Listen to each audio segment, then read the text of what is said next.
Урматтуу көрөрман, эгер сиз Култунай чарбасына кызыгып, анда миллиондогон кирешелерди табууну кыялданып жатсаңыз, анда бул видеону аягына чейин күзөтүп туруңуз. Бүгүн биз сиздерге Эл Кабардын бул чыгарылышында Аравандын Чекабат айылынын тургуну Айбек мырзанын Култунай чарбасынан тапкан кирешеси, түшүмү жана түйшүгү тууралуу кенен маалыматтарды сиздерге айтып бермекчибиз.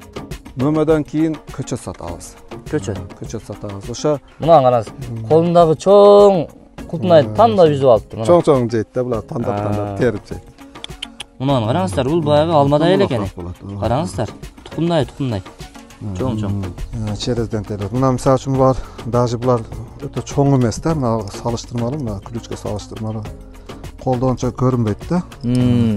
Күкүрт же мындай окшогон нерсе мындай койсо чоңдур. Көчөт десеңиздер, Айбек мырза дайым даяр. Ооба, сатыкка коебуз. Заранее заказ кылып айтып койгондор болсо жакшы болот. Анан кассета сурагандарга кассетага кылып беребиз. Ачык тамыр дегендерге ачык тамыр. Сенасы көңтөң өзүнө жараша сене коюлат. Толкун таксыр Ошко барып тапшырып атканда мен дагы барып калдым. Ошол жерде эң чоңун алып, ошо алып аткан Алишердин базасына алып аткан адамдар өздөрү бирөөсү алып, эң чоңун алып тартып көрдү эле 100 грамм чыкты. Таразага. Эми 100 граммдан ашча чыккан жерин биз башка жерде көргөнүбүз жок. Мен ошол жерде биринчи жолу көрдүм. 100 грамм чыкты. Бир үчтүп. Амансызбы?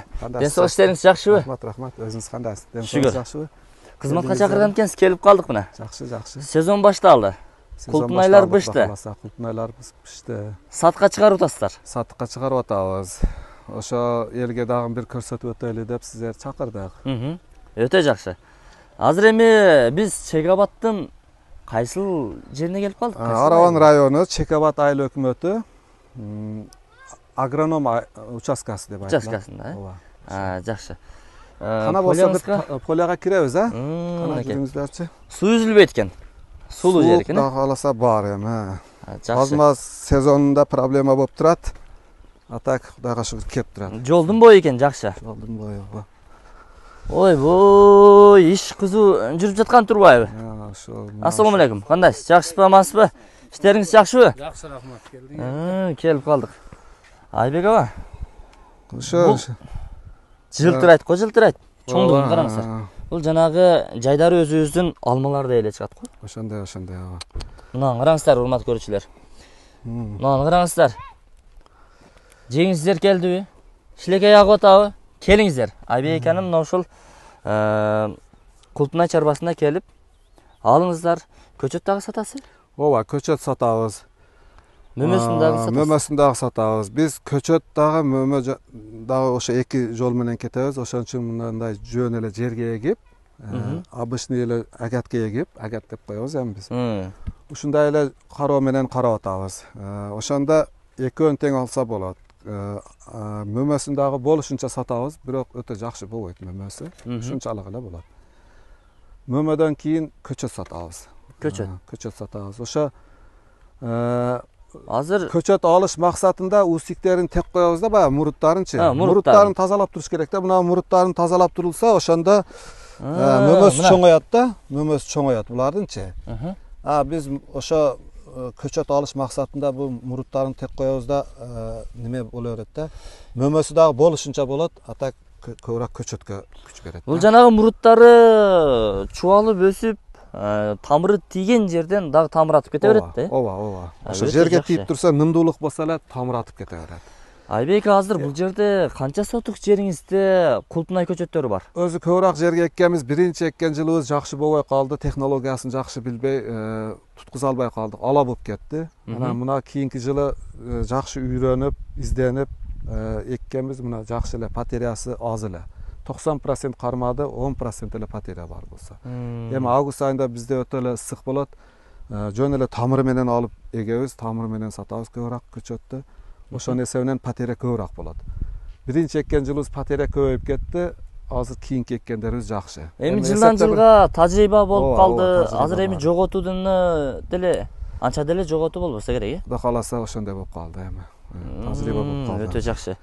Мына терилип аткан жерде мөмөлөрүнөн анан сортторду аддени көрсөтүп өтөлү. Ошо бизде 4 сорту бар. Основной Клери деген сорттун эми сүйлөшүш кереги жок. Олар эл жакшы эле тааныйт. Бардыгы таанымал. Бардыгы ошо Клерини эле сурап туруп алат. Beriki bizde bar 4 sort var, odan tışkары 3 sort Alba, Aziya, Siriya degan sortlar var. Oşolar jönünde daha bir körsötüp ötüp, köçötlerin, mömelerin bir körsötüp ötüşke hareket Alqayapti. kılar. Azmaz ıldıyraka düşüyoruz. Ildıyraqa düşüyoruzbu? Ova. A boldu görüşülür. Hurmatly bizdin körermanlar. Hazır biz başında turabız.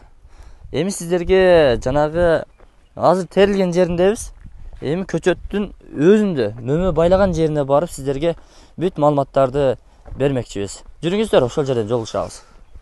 Айбек aka жетип калдыкпы? Ova, жетип калдык. Мына азыр баягы көрсөткөн жерлерибиz терилип калган эле mömösü, ошо терилбеген жеринен мына mömölөрүн bir көрсөтүп өтөлү. Ойбой, мынакей. Бул жерде эми мынандайына бөлүнгөн, өзүбүз метке коюп койгонбуз, сорттору бөлүнгөн. Mömösүнү o аддени кылып отуруштун кереги жок. Просто көчөт сатканда ким кандай сорт сураса ошого ошондой сорт беребиз деп сортторун бөлүп койгонбуз. Ушу чекеден эле баштайлы. Болду. Мына чекедеги сортубуз бул Азия деген сортубуз. Азия. Азия деген сорт. Мына мисалы үчүн mömösü мунун эми өзүнчө плюс минустары болот экенде сорттордучу. Бул Азия деген сортубуздун эң жакшы жери, эң даамы ширин сорт ушул болот. Ширин. Ооба. Чем башкаларга салыштырмалуу даамы ширин болот. Анан мөмө байлоосу кандай? Mömö байлоосу беркилерден калышпайт. Мына мисалы үчүн мына чоңдугу ушунчалык. Мисалы үчүн мына гүлдөп аткандары бар алы. Мына mömölөрү бар. Хотя бы 15-20 mömö болуш керек да башынан акырын. Бир түптөн. Ооба. Анан булар канча айга чейин мөмө байлайт? Өзү 1 ай эле сезону болот. 1 ай элеби? Ооба. Бул кезди сорт деп коет. Ремонтантный сорттор олар круглый год пиша берет. Бизде кезди сорт мына бир жолу эле пишат. Бизде апрелдин 15-inde эле уже пишип калды, мына ачык эккендерибиз. Апрелдин 15-нен майдын 15-ине чейин bir ay, 1,5 ay ошондой пишат да анан түгөйт болду. Башка сентнер бербейт. Башка дарамат бербейт. Күзгө чейин, кийинки жазга чейин дам алат аны. Күздө дагы албайбы? Жок, күздө дагы албайт. Бир жолу эле пишат. Мына биздин ысык жерлерге ошо жакшы. Эрте чыгарып алабыз, кымбат маалында сатабыз, ошо сентнерди, ошо акчаны, дараматты ошого жараша эле алып алабыз. Ошо менен жетет. Ошондой сорту бизге жакшы. Азия сортун көрсөттүңүз. Ооба, мына Азия сорту мына. Mömölөрү ушундай мына. Кичинелери бар, эми гүлдөп аткандары бар. Өтө сонун. Бирок терилгенде аралаш териле билет. Эми клиенттер мына Азия, мына Сирия деп отурбайт экен. Ооба. Апарганыбызда бирдей эле алышып атат. Mömölөрү почти бири-бирине окшош эле. Аз-маз эле көрүнүшүндө, даамында же мына светинде аз-маз эле разницасы бар. Аны эми өзүңүздөр гана билесиздер, бирок бизге окшогон баягы. Жок, жеген адам даже разницасын онча эле билбейт. Бирок бар, аз-маз разницасы бар. Экинчи сортубуз мына Азиядан кийинки сортубуз мына Alba сорту. Az-maz кислий деп айтылат. Мисалы үчүн кислий болгону менен мына караңыздар. Мунаны караңыздар, бул баягы алмадай эле экен. Караңыздар. Тукумдай. Чоң. Мени Сирия көчөттү өтө көп берет экен. Мындай усиктерди өтө көп таштайт экен. Усикти өтө эле көп таштап алат. Az-maz кислий деп айтылат. Интернетте ошондой деп айтышат эле, бирок биздин араванда кислий болбойт атат. Alba dagы ширин болуп кетип атат. Эмнеге дегенде бизде күндүн нуру көбүрөөк болот окшойт. Чем Россияга салыштырмалуу түзүк эле ысык болот. Чоң мөмө байлайт экен да булар, Ооба. Булар терип коюшуп атат. Мына клерин дагы көрсөтүп өтөлү. Бул жерде клери деген сортубуз бар. Клери бардыгы билет. Өтө жакшы сорт бул дагы. Сонун. Мына mömölөрү көп. Мына караңыздар. Пишип аткандары бар. Мынандай кичине mömölөр ал булар чем башкаларга салыштырмалуу узагыраак берет окшойт деп ойлоп атам. Клери менен Сирия деген сортубуз бар. Ошо экөө бири-бирине окшошураак сорттор. Мынандай кичине немелери, анан эми гүлдөп аткандары көп да буларчы. Чем Alba менен Азия олар ранний сорт эсептелинет. Буларга караганда эртерээк пишат, 5-10 күн эртерээк пишип, 5-10 күн эртерээк түгөйт. Булар узагыраак mömö берет. Буларга кандай кароо керек? Астына кандай жер семткичтерди берип атасыз? Жалбырагынан кандай берип атасыз? Биз жалбырагынан берип атабыз. Только органика беребиз биз. Биогомус менен дагы занемес этебиз. Биогомус беребиз. Бирок мунага бере албай калдык. Биогумус салынган эмес булгачы азыр. Алып келип салып испет этпей калдык. Так только органика баргынан бергенибизде дагы органика болот. Баягыда яда химикаттарды неме кылбайбыз, аралаштырбайбыз. Илажы барынча органика. Анан көң салынса, биогумус салынса өтө жакшы болот. Азот салына турган болсо көпчүлүк билет муну. Жумшак кылып коет немени. Жумшак. Мөмөнү жумшак кылып коет. Экспортко дагы сата албай калабыз.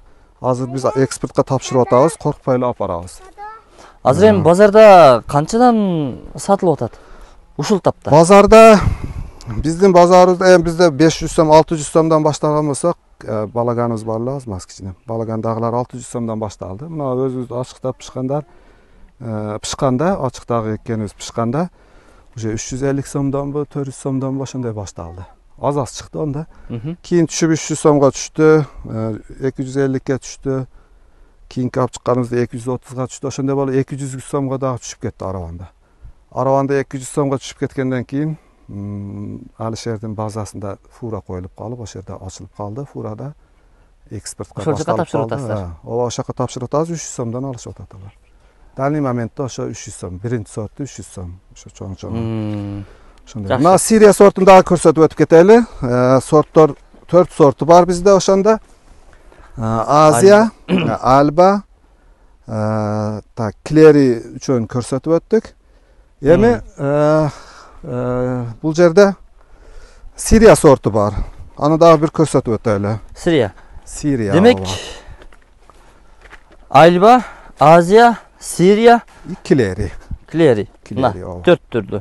4 сорту бар. Урматтуу көрүүчүлөр, дагы сиздерге эске сала кетейин. Бул биздин агабыз көчөттөрүн дагы сатат, мөмөсүн дагы сатат. Эгерде сиздер дагы ушундай дыйканчылык кылам дей турган болсоңуздар, дыйканчылыктын Кулпунай тармагын тандай турган болсоңуздар, дал ушул биздин Айбек агабызга келип кайрылсаңыздар болот. Азыр биз полиясында сиздерге бүт маалыматтарды бергендин үстүндө турабыз. Бул небереңизби кандай? Жок, бул балам, эң кичине балам. Мына караңыздар. Кулпунай жеп жыргайт экенсиң да? Мына караңыз. Колундагы чоң Кулпунай тандап үзүп алыпты. Чоң жейт да, булар тандап терип жейт. Жөнтүр, жакшытыр. Өтө жакшы. Болду, Мустафа, бар. Азыр эми бул Сирия көчөт, Ооба, бул Сирия сорту. Сирия сорту дагы Клериге өтө жакын сорт экен. Мындай көрүнүшүнөн ажыратып алыш кыйын. Жалбырактары ham разницасы билинип турат да. Мына мисалы үчүн мындай эми видеого кандай чыгат? Мына 3 сорту ушу турушунда ham эле көзүбүзгө көрүнүп турат да. Жалбырактарынан ham разницасы бар да. Мынабу Сирия сорту өтө Клериге жакын сорт экен. Мына мөмөлөрү, мына көрүп атасыз. Кичине мөмөлөрү өтө көп али. Альба менен Азияда уже почти мындай. Бул дагы кыйла убакытка чейин мөмө байлайт дең, Ооба. Анан дагы башка беркилерге салыштырмалуу разницасы свети темныйраак болот экен. Балдоойго окшош, мына көрүп атасызбы? Чем беркилерге караганда мына темный цветте болот да. Анан каттыгыраак болот. Мындай катуураак болот да. Мына экспортко дагы жакшы экен. Чыдамдуу. Чыдамдуу. Сыртка чыкканда. Клериге айтып атам, Клериге өтө жакын сорт экен. Мына мөмөлөрү ham чоң болот. Эми биздин мөмөбүз ушу турушунда баягы сиз көргөн яшиктеги мөмөлөр дагы өтө чоң, классный немеге кирбейт да. Жакшы, өтө чоң. Орточого кирет. Чоңуну азыр көрсөтөбүз. Эми немеге дегенде мына өзү технологиясы мындай жол менен каралбайт да. Кулпунайчы. Кулпунайды өзү кассетага көчөт кылып, мулчуруши пленка кылып, ошо пленкага эгип, капельни тартып, өзүнүн азыктарын берип, жакшылап карай турган болсо, өтө сентнерди көп бере турган нерсе. Өтө чоң болот. Экспортко дагы жакшы алат. Сентнерди жакшы берет. Биздикилер азыр мына бир немеде, мисалы үчүн мына бир түттө мына азыр 10 же 15 түтүк боло турган болсо, общий. Булардан эми терип алдык, 5-6 түтүгүн терип алдык, дагы 10 та калган болсо 15 та болот абы. Ар бири өзүнүн граммы бар да. Бизди граммдар средний 20 граммга же 10 граммга туруп кеп калышы мүмкүн да, среднийге алгандачы. Чоңдору дагы бар, кичинелери дагы көп да. Баягыдай жол менен карай турган болсо, штугу ар бир штугу чоңойгон нерсе менен сентнер көбүрөөк берет. Көбүрөөк болот. Биз эми сентнерди азыраак алабыз, зато без расход. Пленка, бассейн, tok pok ошондой нерселерге биз пока жетимде элекпиз. Жөн эле ушундай простой жол менен агатка алып, азыраак сентнер алсак дагы Нөлдөн баштаса боло турган азыркы шартта, э? Ооба. Биринчи баштап эле көп расход менен баштап алып, кыйналгандан көрө ушул жакшы. Көп расходко көпчүлүк адамдын мүмкүнчүлүгү жок да. Ошон үчүн мындай арзаныраак көчөттү алып туруп, жөн эле жерге эгип туруп, көчөттү көбөйтүп алып, акча таап, анан бассейн, пленка, сүрөнка кылып жакшылап жолго коюп алса болот. Аз-маз стаж дагы ашып калат. Пулу көбүрөөк адамдар прямо эле кассетада көчөт сатып алып, пленка жаап, бассейн кылып, чоң кылып, объем кылып кылса болот. Жерге тийгенде дагы жерде нымдуулук жок болот да, ошонун эсебинен олар мага окшоп дагы көчөт кыла албайт да. Алар илажы жок, ошо муруттун жулуп, кассетага эгип, жакшы карап туруп неме кылат. Ошо бирок ошо көчөт жакшы. Чем биздикине караганда. Немеге дегенде биз муну ошо тамыры менен ачык тамыр деп коебуз да. Эми акчасына жараша да баары жокчу. Ошо ачык тамыр менен алып беребиз, арзаныраак беребиз, апарып жерге эгет. Сентнерди мына биринчи жылы да мына эгилгенине биринчи жылы. Бизге окшоп, ооба. Август айында эгилген, азыр ушунча сентнер алып атабыз да. Кийинки жылы биздики дагы жакшы сентнер берет. Кийинки жылга. Муналар 1 жылдык да, август айында эгилген ушуларчы. 1 жылдык. Ооба. Эми кийинки жылы ушулар дагы жакшы эле дарамат берет. Кассетада боло турган болсо, мына бизден көрө көбүрөөк дарамат алышат да адамдарчы. Биз эми ачык тамыр менен арзаныраак эле ушул жерге эгип коюп, без расход, азыраак расход кылабыз да, бирок дарамат да ошого жараша. Дагы бир суроо мени кызыктырып атат.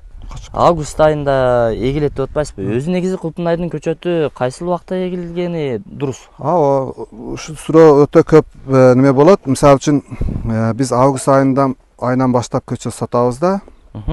Күзгө чейин алат адамдар. Август, сентябрь ай адамдар алып эгет. Эрте жазда дагы көчөт сурашат, биз сатабыз. Эрте жазда көчөт март, апрель болобу, март айларында башталат. Ошо жерге амар келгенде ушул жерден жөн эле чукуп, жерден көчөт чукуп беребиз, сатабыз адамдарга. Олар эрте жазда апарып эгет да, мөмө албайт олар. Мөмө албайт, только көчөт көбөйтүш максатында. Эрте жазда дагы эгип койсо, ол ошо турган жеринде амалдап туруп, анан август айына чейин муруттарын чыгарып, жерге мурут таштап туруп, көчөт көбөйтүп берет. Ошон үчүн эгиле турган убакыты өзү август айы. Август айында. Мөмө максатында эккендерчи. Август айында эге албай калган адамдар кийинки августта эгиш керекпи? Ошо кийинки августта көчөт алгандан көрө, эрте жазда аз-маз көчөт алып эгип кое турган болсо, ошо жылы эле августка чейин баягы көчөт көбөйүп алат. Көбөйөт. Канчадыр бир эсе көбөйүп алат. Ал көбөйгөндөн кийин августтан кийин дагы мөмө байлай береби же байлабай калабы? Мөмө байлабайт. Мөмөнү толку эле ошо эрте жазда, апрель айында мөмө байлайт. Биринчи жылы эрте жазда эккен көчөттөр мөмө бербейт. Мөмө бербейт. Сентнер вообще эле бербейт. Жегенге 1-2 эле бериши мүмкүн. Башка мөмө бербейт. Анан бизден көчөт алгандар көпчүлүгү сортторуну, мисалы үчүн клериге окшоп атат, же болбосо кичине болуп калып атат дегендер дагы болуп атат да. Ошолорго айтам, мына меники дагы эле кичине болуп атат.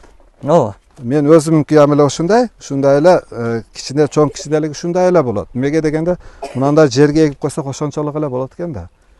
Башкаларга окшоп пленкага көчөттүк кассетага таярлап, пленкага эгип, мулчурушуп пленкага. Капельный менен азыктарын жакшы бериле турган болсо, ошондой жерин көрсөтөбүз. Бизден көчөт алган адамдар, дыйкандар пленкага эгип койгон жерин көрсөтөбүз. Өтө эле жакшы болуп атат. Түшүнүктүү. Азыр эми сиз дагы бир жеримде кулпунай өсүрүп атам дедиңиз эле. Жок, ол менин кулпунайым эмес ол, полия меники эмес. Бирок биз ошону көрсөтүп өтүүнү туура деп ойладык. Эмеге дегенде, ошо сорттордо, ошо 4 сорттон менен көчөт алган адам мулчурушуп пленка кылып карап атат. Ошонун мөмөсүн көрсөтүп өтөлү. Караган адамдыкы мулчурушуп пленкада караган адамдын сентнери кандай, мөмөсүнүн чоңдугу кандай, көрүнүшү кандай, ошону дагы бир көрсөтүп өтөбүз. Бул простой метод менен эгилгенде кандай болот? Пленкада эгилгенде кандай болот? Ошон үчүн эле көрсөтүп өтөбүз. Болду.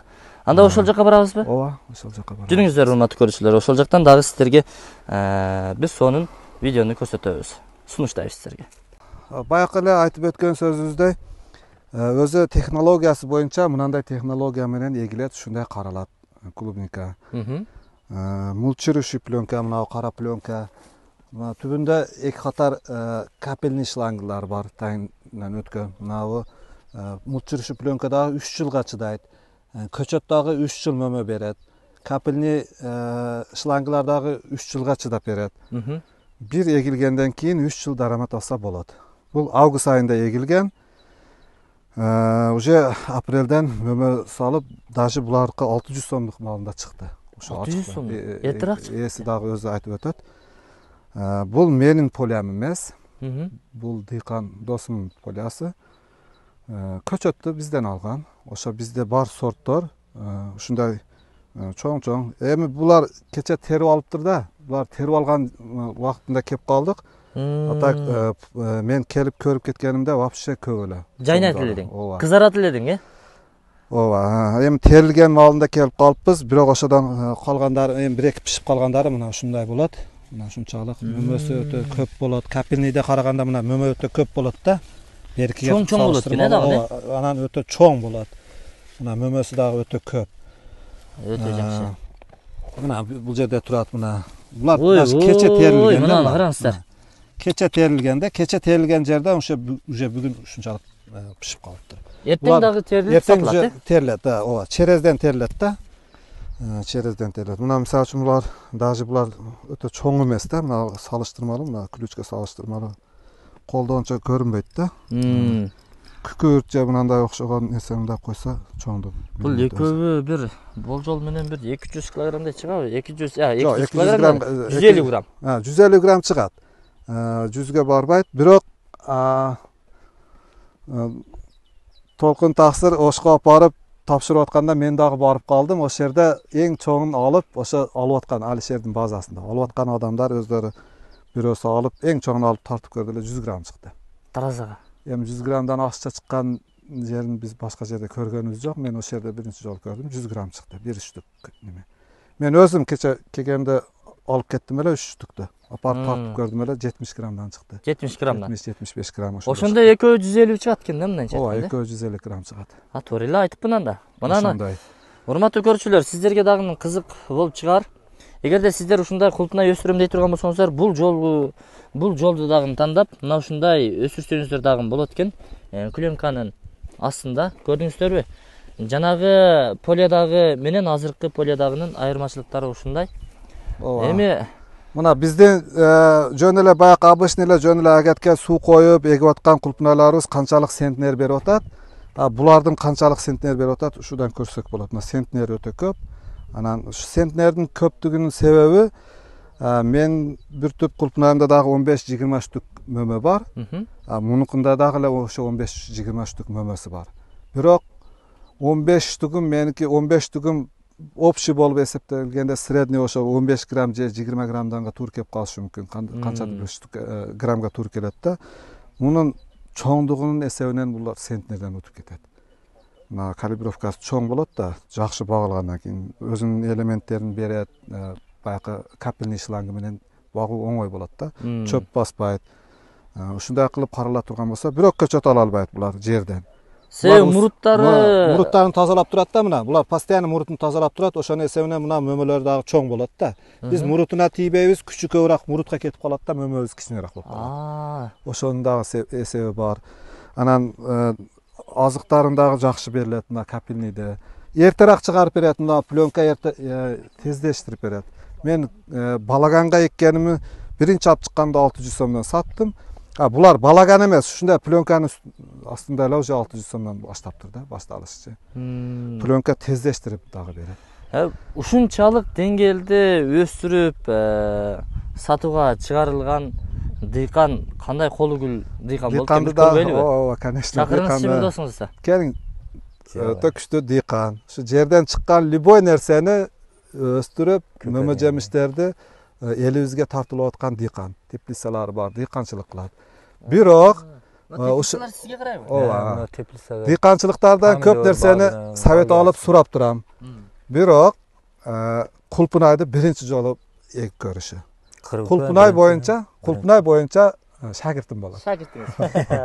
Башка тармак боюнча устазыбыз болот. Өтө жакшы. Өзүнө сөз берсек, толкун толкун таксы болот. Бул Култунайды биринчи жолу кылып атасыз, Birinchi Былтыр yolu августта эккенсиз, быйыл мына биринчи түшүмдү алып атасыз. Avgustda egib qo'ydik. Bunday эле көңүл бурбадык bizchi o'zi. Bunday egib qo'yib Көңүл бурганыңыз ошол. o'sha bir chaptirib plyonka javob darmegini berip qo'ydik. Ana yaxshi bo'lib qolib, javob qoldi bizgacha. Buni ko'paytirish kerak ekan. Rossiyaga olib o'tadi, dizelvoy, qattiq transportirovka yaxshi, tovarni yutish yaxshi, damida yaxshi. O'zincha dam bor-da. 4 ta sort bor. O'zincha dam bor-da, bardig'incha. Siriyaniki addenni o'zincha dam bor, Alba, Aziya. Айбек Мырзанын Култунай чарбасындагы 4 сорт сизде деле бар. Ошондон алып көбөйткөнбүз. Алып келип көбөйтүп. Азыр эми күнүнө канча түшүм алып атасыз? Канча сотук бул жер азыр? Bu yerda bir 8 sotик бар. 8 сотуктан канча алып атасыз? Күнүнө терем. Күнүнө эмес, Çerezden. çerezden teremiz 80 74 80 Akılkı tergeni kança çıktı? 80 kilo. Onda oşa 74 anan 80 tapşırdım. 10 sotikten 800 10 sotikten 80 kilo 100 kilo asa bolat ekende. Alıp atatkende mындай çatkende hazır 10 sotikten 100 kilo. Yana biz mındayla alıp Жақсы қарабағаны bu. Көңіл айың ақыл. Жақсы қарабағаны бірақ осыда номерадым болды.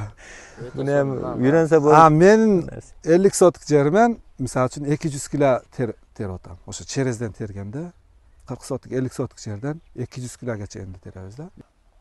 Болуп эмесе биз бул чыгарылышты жыйынтыктайбыз. Урматтуу көрүүчүлөр, эгерде сиздер ушундай Култунай эгүүгө сиздер дагы кызыктар болсоңуздар, көчөт десеңиздер, Айбек Мырза дайым даяр. Азыр эле көрдүңүздөр 60 сотик жер тилкесинде мына ушундай көчөттөрүн көбөйтүү максатында өсүрүп жаткан учур экен. Буйруса август айларында келсе сатка коебуз, Ооба, сатка коебуз. Заранее заказ кылып айтып койгондор болсо жакшы болот. Анан кассета сурагандарга кассетага кылып беребиз. Ачык тамыр дегендерге ачык тамыр. Сенасы экөөнүн тең өзүнө жараша сене коюлат.